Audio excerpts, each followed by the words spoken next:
Right now, we turn to Washington, where the House is expected to vote to impeach President Trump today. This comes as Vice President Mike Pence has rejected a resolution to invoke the 25th Amendment that would remove President Trump. A lot going on this week. CBS 4's Eric Pointer is live in the newsroom with more on this. Eric, does the impeachment process have support from both sides this time?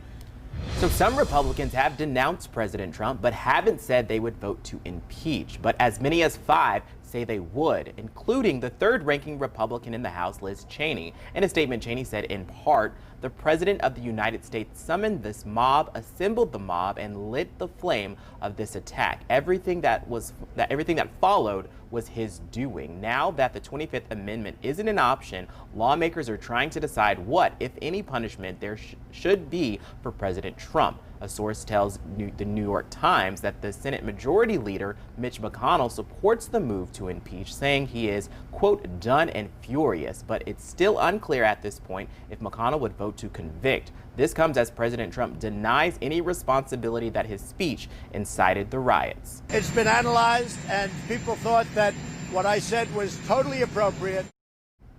But many on both sides of the aisle disagree. The single article of impeachment accuses the president of inciting an insurrection at the Capitol.